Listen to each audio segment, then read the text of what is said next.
Welcome to 360 Wellness. I'm your host, Andrea Barrett.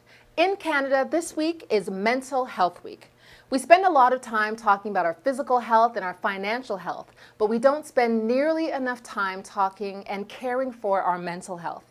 The pandemic has created unprecedented levels of stress and anxiety. How are you? No, really, how are you? No doubt we're all stressed, we're having a tough time, we're anxious, we're confused, we're sad, we're mad. There's too much going on. Our kids are frustrated, they're at home with online school. Parents are having a tough time helping their kids with online school and working from home. We're all wearing multiple hats, we're not getting enough sleep, we're not eating well, we're having a tough time. And it's okay to say that we're having a tough time. The pandemic is hard. It's really hard, and it's okay to say that it's hard, and it's okay to ask for help. This is the 70th annual Mental Health Week, and I am in support of the great work that the Canadian Mental Health Association is doing to bring light, to get rid of the stigma, and to offer support when it comes to mental health. They've launched a campaign called #GetReal. It's about how you feel. Add a name to it, don't numb it. #GetReal. Let us know how you feel. Joining us today is Stephanie Brown, an educator with the Peel District School Board. Hi, everyone.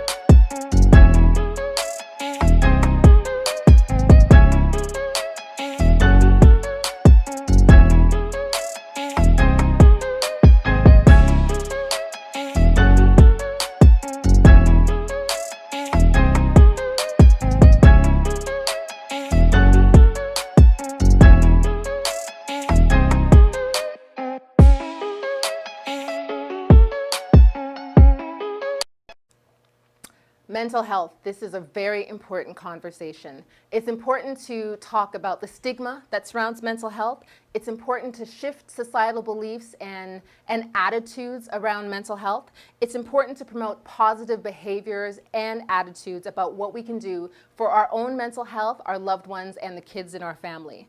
It's important to also recognize that good mental health doesn't always mean that you're happy. Good mental health is on the continuum. It's okay not to feel great and happy all the time. That is actually healthy. A recent survey by the Canadian Mental Health Association found that 77% of adults felt stressed and anxious and not really motivated during the pandemic. 77%. Are you one of the 77? Had we done the same study on kids and students, I wonder what that number would be. Joining us today is Stephanie Brown. She is an educator and she is frontline and working with the youth. Stephanie is with the Peel District School Board. Hi, Stephanie. Thanks for joining us. Hi, thanks for having me. So let's start. How are you feeling? How are you feeling on a scale of 1 to 10? How are you doing? On a scale of 1 to 10, I would say an 8. Okay, An 8. So Yeah. tell us, mental health in the schools, what are you seeing? And tell us about yourself. Well, I work with the Peel District School Board, as you said. I work for a middle school, school-wide, grade 6, 7, and 8. And, since the pandemic, these students have had it really difficult from being online and being back in the classroom to being back online to being back in the classroom. So they haven't really had structure in terms of, just being in the classroom and just regularly interacting with other students.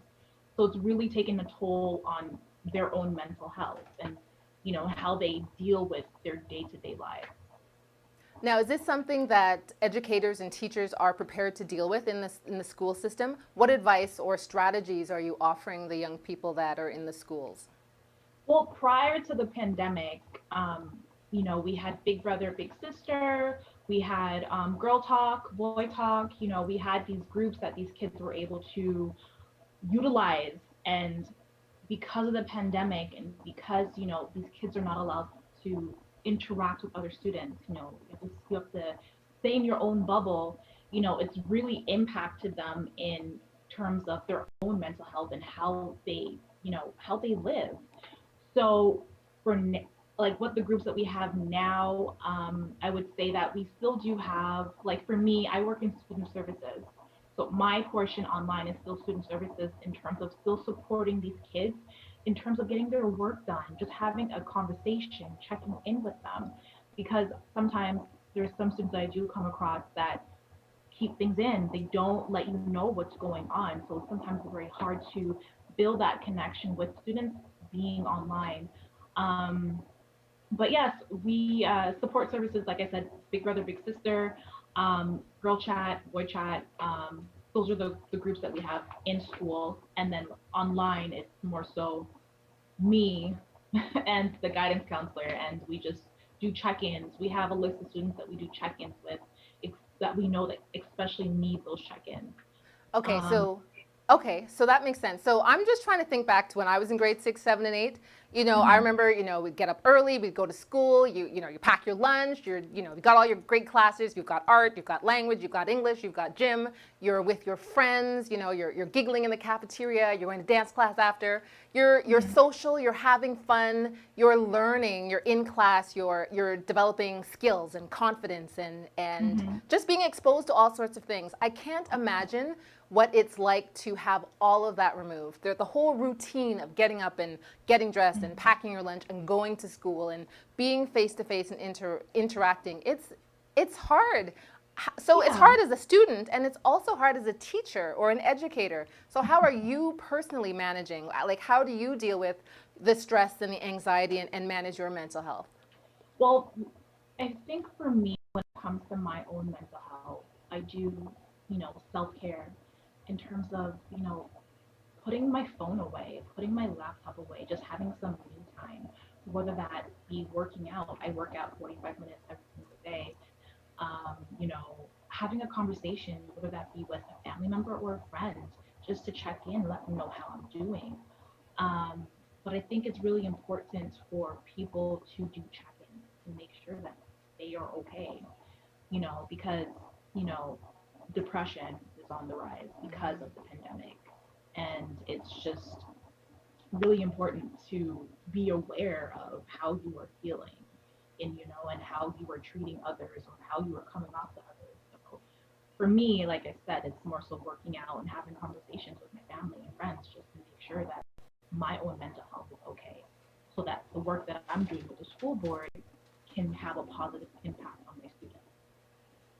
Okay, so pandemic aside, let's go back to the last 14 or 15 months. Did you find there was a lot of mental health issues with your students? So you're talking about grade 6, grade 7, grade 8. So before Yeah, the most pandemic definitely. and I think more so, in terms of mental health, I think when it comes to the Black and minority students, I would say that, you know, it's very high when it comes to mental health issues. okay, that's And I interesting. think So you're that's, saying for Black and minority students, you found that they had higher levels of mental health issues yes, than their friends yes, that were not Black or of a minority. Now that I think yes. that's interesting. Can you give me some more on that? Why do you think there was more of a mental health issue? Well, for example, I come from the Caribbean community, right? And a lot of the students that I work with come from the Caribbean community and are raised in this mentality that, you know, there's nothing wrong with you. You're perfectly fine. You don't need to talk about your feelings. So it's just like, it's really unfortunate that, you know, from I myself was raised in that type of community. So it's really important that we, break that mold and let these kids know that it's super important for them to speak and let educators know or let someone know how you're feeling, because it's so important that we are raising the next generation. So it's so important for them to be able to express themselves and to be able to let people know, hey, I'm feeling this way. I need to talk to someone. I need help or I need assistance. Okay, so what does it manifest? How does it manifest? What does it look like when you were in school with the kids? What does mental health look like with your students? How are they? Are they really Um, withdrawn, or how can you sense if someone needs some help? uh, so I would say in the classroom setting, it's like I said, I work in student services. So I'll have students that'll come down to student services and let me know, hey, Miss Brown, I'm not feeling well. I want to have a conversation. This is what's going on. But there's more so times where kids just, one, they won't do their work, Mm. or they'll be withdrawn, or they won't play with friends, or, so something along the lines of that. So You know, it's, I think it's so sad. I truly have such great memories of being in school, elementary school, high school. School was a great time and a great experience for me. And I can't imagine how difficult it must be for some kids in grade 6 and grade 7 and 8. That's young. You're probably still a preteen. Those were like yeah, the dances, and you're having fun, you're playing games, you're sleeping over, you're going to camp, you're doing fun things. I can't imagine what it would be like to not be able to experience that or just have good times and good experiences. What advice do you have for parents? So if you're a parent at home and everyone's dealing with homeschooling and it's really difficult, what advice do you have for parents who are, doing their best to keep their children's mental health healthy? well, one thing I would say is that check in with your child, ask them questions. How are you doing? How was school? Let's go for a walk. Let's talk. It's so important to check in with your children and to make sure that they are mentally okay. I think that when it comes to, for example, being on social media is huge. It's a big platform. Yeah. And every single student has some type of social media account, whether that be Instagram, TikTok, Yep. Snapchat. They have it, and they see everyone living this life, Yep. and it's like, okay, well, I want to be like them, or I want to look like them, and that causes them to hate themselves. And I've had students that has like, because of that, it's caused them to hate themselves and to be withdrawn, to go into depression. So it's so important to check in with your child, to, what, let them know it's okay to feel this way. Mm-hmm. And because it's okay to feel this way, we are going to seek help and we're going to get you help. But it's so important to have a conversation. Ask them, do you know what mental health is? If it's a yes, okay, this is what it is. If you are feeling this way, let me know. It's so important. We are raising the next generation. Yeah. So it's so important for us to So do. I feel like today's generation, they're very vocal. They seem very opinionated and not afraid to express themselves. So you're saying Yeah. that you've observed that when it comes to this area of their health, they're more reserved and more quiet. They're not speaking up and they want to be heard. Depending on the community. Depending on the community. Yes, depending on the community. And I think that depending on the community and depending on the parent.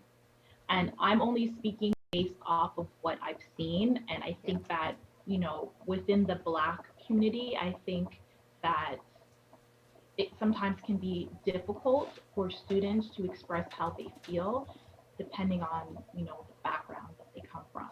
Mm-hmm. So I think that, more can be done and within, our community to uplift, these kids. So I remember when I was younger, we weren't on social media like today's generation's on social media. So there wasn't that pressure. You're not keeping up with everyone. You're not always comparing yourself to everybody else. But I remember there weren't a lot of our guidance counselors weren't dealing with those sort of issues. There was more like, what do you want to be when you grow up, and these are the courses you need to take, and how do I help you progress and get your marks up. There wasn't a lot of counseling or tell me how you're feeling or pointing you in the right direction. And Kids Help Phone was around at that time, but there still wasn't, mental health wasn't something we talked about like we're talking about it now. Like in preparing for this show, I did not even realize that Mental Health Week, this is its 70th year. 70 years in which this organization has been promoting and advocating and trying to erase the stigma that is felt by people who are dealing with mental health, who just need some support or need an outlet or need someone to talk to or help them continue on their journey.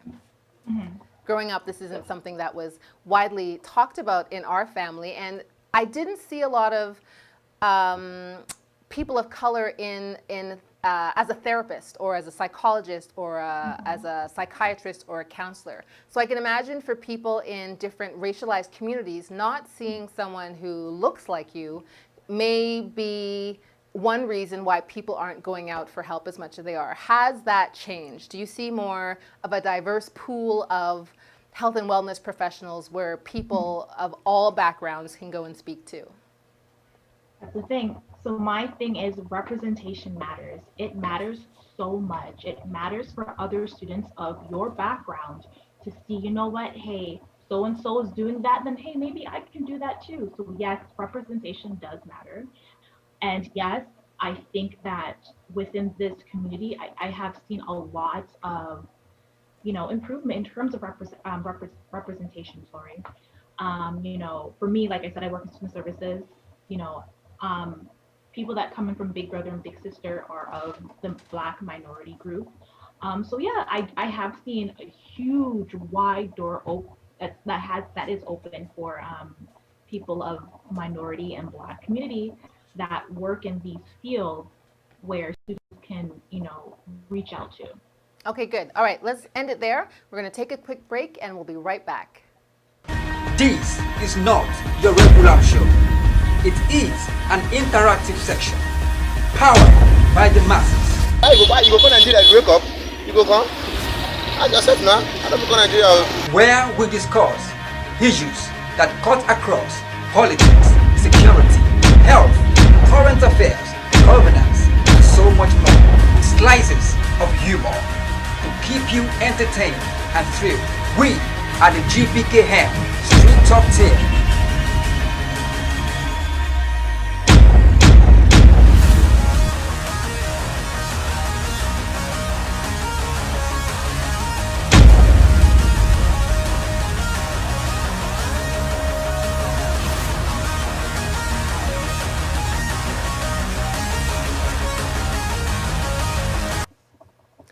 Welcome back to 360 Wellness. I'm your host, Andrea Barrett, and today we are speaking with Stephanie Brown, an educator with the Peel District School Board. So Stephanie, before the break, we were talking about how young people now are dealing with mental health issues, and you talked about representation matters. Let's pick up on that. What do you mean when we're talking about representation matters? I'm going to use myself as an example. So I grew up in the Peel region, and when I was growing up, I didn't see any teachers that looked like me.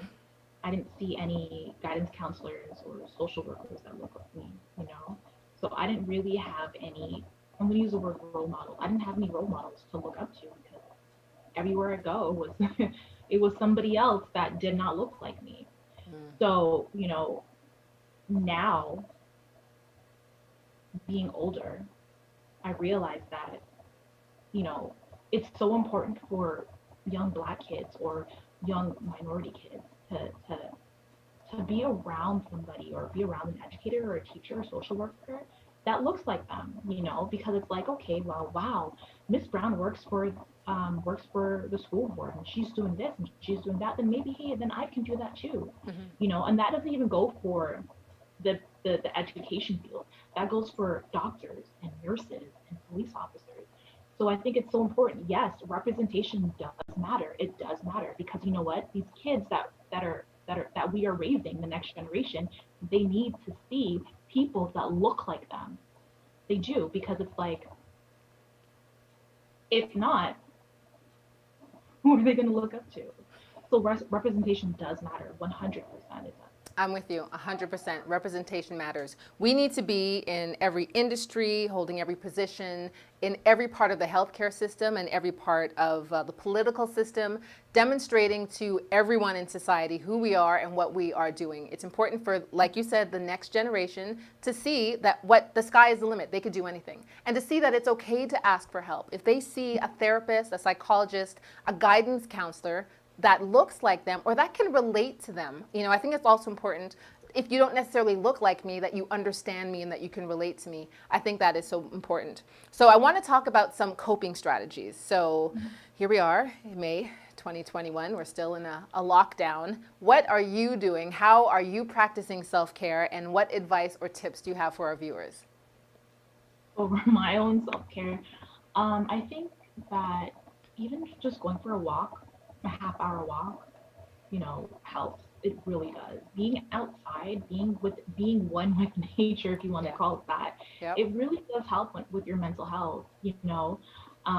So for me, my coping is I like to go outside. I go for a walk or I'll go for a run. I work out, reading a book, having a conversation with a loved one or friend, and there are also other services that are available online. There are free services available online, 24/7 where you can call and talk to a counselor or talk to a social worker and let them know how you're feeling. So there are so many services that are available within Peel and within the Toronto region as well that are available for students and for adults that need to seek assistance when it comes to their mental health. Agreed. So have you detached or do you find yourself unplugging from social media? Is your phone, do you sleep, is your phone on your nightstand? And do you No. ever detach or unplug? I do, but for me, when it comes to my devices, I work online. I do school online, work and school online. Mhm. So I'm online all day. Yeah. But when it comes to like my sleep pattern, I don't sleep with my phone. I don't sleep with my laptop. I put it away. I need me time, So I Yeah. do detach, Yeah. But by come 9:30, my phone's away. Yeah, So, good. yeah, That's detaching advice. is important. That is great advice that I'd give to lots of people. I find that people aren't unplugging. They're attached to their devices, which is affecting their posture. We're always like this. We need to pull our shoulders back and put the phone down, put the iPad down, put the tablet down, put the laptop down. We need to change our gaze and start looking at different things. I know that after this pandemic, unfortunately, there'll be another pandemic of health concerns, our posture, our vision. We'll need to see a chiropractor. We'll need lots of massage therapy because of the way we are interacting currently. How has your sleep been, and how has your diet changed? Why are you Well, laughing? in terms of diet, I think everyone has gotten the COVID-15, Yeah. the 15 pounds. Yeah, yeah. So I think at the beginning of the pandemic, we were all home, so all I did was eat. And a couple of months, I looked in the mirror, I'm like, oh my gosh, I had gained weight. Yeah. So I took that. It really affected me. So I started working out and eating healthy. As terms for my sleep, I sleep 8 hours. I try to sleep 8 hours a night, but because of work, it's usually sometimes 6 or 7.5 hours. So my sleep's okay, but I was picking out during the first half. You weren't the only one. Listen, we Quarantine. all had, some of us still have bad eating habits, but Yeah. as long as you can admit that and you're learning to make small changes, incrementally as we go along. So give us Yeah. one of your wellness tips. So when it comes to what your diet is, what you're eating, give us a tip. What are you doing now that you weren't doing before? I eat a lot of, I was doing it before, I just wasn't doing it as much. I eat a lot of fruits and vegetable. I love hummus and carrots. Yes. I do a shake in the morning with mixed berries, banana, almond milk, Nice. regular almond milk, not the vanilla. With And like why is that? Why not the vanilla? It's added sugar. Thank you for everyone paying attention. What Stephanie said was read the labels on your Oh my gosh. your dairy-free beverages or your dairy beverages. Look at the sugar. Anything flavored probably has some kind of sugar or sweetener to Yeah. it. But And I you digress. touched Keep on- going. You touched on something. It's so important to read the labels. Yeah. It's like it's pretty in the front, and then when you turn it around at the back, it's like a huge education system. It's so important to read the labels. Right. So all these, sugars are sneaked in. You don't read the labels. But I'm sorry. Okay, so I'm there in the kitchen with you. I see the blender. I see the dairy-free milk, and you got some berries in there. What else is in this? What sounds like a pretty delicious smoothie. Flaxseed. Nice. I will put like some spinach and just have that for breakfast. Nice. But yeah, I think this pandemic has really made me realize how important it is to stay healthy. And when I say healthy, mentally healthy, emotionally healthy, and Yeah. what I put in my system healthy. So it's made me realize it's so important to be self-aware and how you are treating your own body. Yeah, So, I like that. Being self-aware. Okay, your smoothie sounds great. I'm going to come over for breakfast. It sounds pretty good. She puts flax seeds in there. So I want to talk about some coping strategies. So here are some tips for young people older people. These are tips for anyone looking for strategies, tips, and techniques on how to deal with mental health, how to care and support yourself. Self-care is so important. Let's talk about getting enough sleep. You heard Stephanie say that she gets roughly 8 hours. Making sure that you get enough sleep. You go to bed when you're tired. There's no race. Get enough rest. You will be fully functional and productive if your body is well rested. So step number 1, make sure you're getting enough sleep. Step number 2, reducing your exposure to the news. So I'm the biggest news junkie I know. The TV is on all the time, or I'm listening to something. But there's a time and a place. There's not necessarily a reason to hear news on a 24-hour cycle. Sometimes you need a break. The news right now isn't great. You don't need to hear it 24 hours a day. So take a break from, reduce your exposure to news. You also want to make sure that you're eating nutritious meals. I love when Stephanie was describing what she eats. She says she puts spinach in her smoothie. She talked about flax seeds. You want to eat, as my dad would say, a colorful diet. That plate should be reds and yellows and purples, lots and lots of color. So blueberries and raspberries and strawberries and spinach and kale and collard greens, lots, and like bell peppers, and not just green peppers. Orange peppers, yellow peppers, red peppers, lots of colorful peppers. You also want to make sure, and I love that Stephanie said this, she says she goes for a walk. You need to be, our bodies were meant to move. They weren't meant to be hunched over our phones or our tablets or our computers. We need to have our shoulders back and our head up and inhale and have great air. We need to go outside. You know, I know it's tough if you're in a small space and when the weather's bad, but if you can, lace up those shoes, go for a walk. And if you're in a building, up and down some stairs. You need to get your heart pumping, get the blood flowing. You need to be physical. Or a nice leisurely walk outside at the park, just a change of scenery. Look at the trees, look at the flowers. The tulips are blooming. Just take a look and get a change of scenery and a change of perspective. Some other tips is if you're at school or if you're at work, it's good to have a buddy, someone who you can just talk to, know there's no judgment, or be that buddy for somebody. If someone needs to talk to you for advice or just wants to share, you don't need to have a response. Sometimes people just need someone to listen to. They just want to talk. You just be there and listen. That's also important. So school buddy or work buddy. And talking to people. Texting people isn't the same as picking up the phone and talking. It's nice to hear another voice, and we're not, as a society, we do a lot of texting. We don't do as much talking as we used to. Reach out to people who are alone or isolated or shut in, people who can't go out or don't have a large circle. Reach out, see how they're doing. A simple hello can put a smile on someone's face and just brighten up their day. You also want to be genuine and acknowledge how you're feeling. There's no need to fake it for anyone. It's okay not to be okay. Journaling is great. I've seen a lot of coloring books, adult coloring books or coloring books for kids. It's okay to grab your pencil crayons or grab your crayons and put on some jazz music, brew yourself some tea, sit down and just color. Your mind will go free. It's de-stressing. It's relaxing. You're just allowing yourself to just be.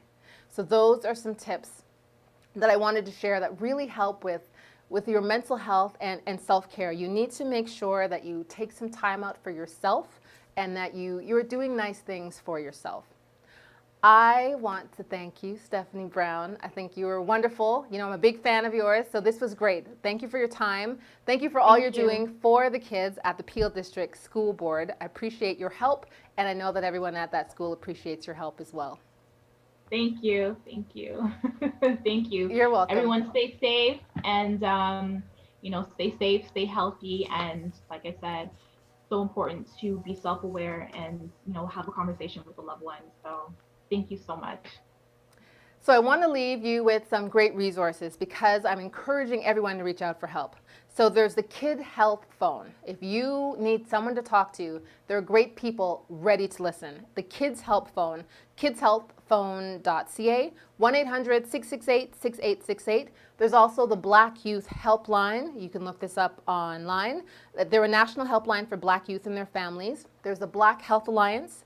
There's the Canadian Mental Health Association. And there's Stella's Place. So if you're in Toronto, this is the place for young adults aged 16 to 29 who are experiencing mental health challenges.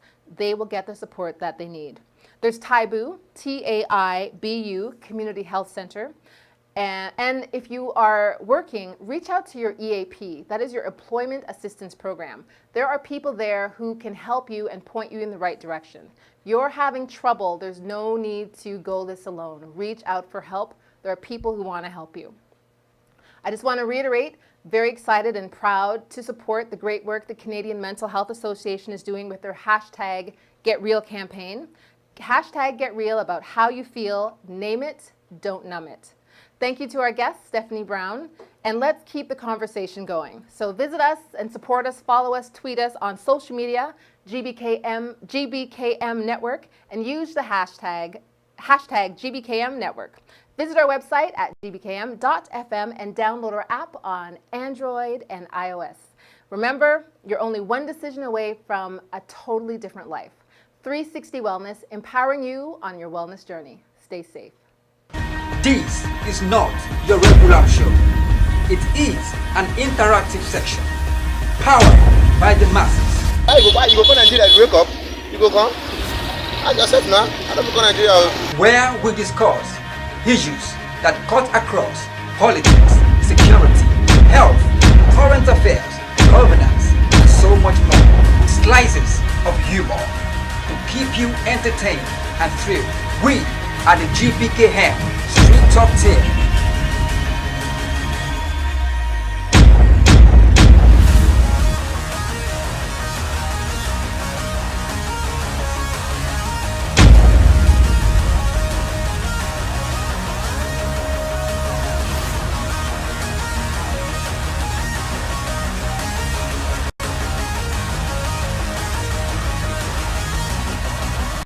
This is not your regular show.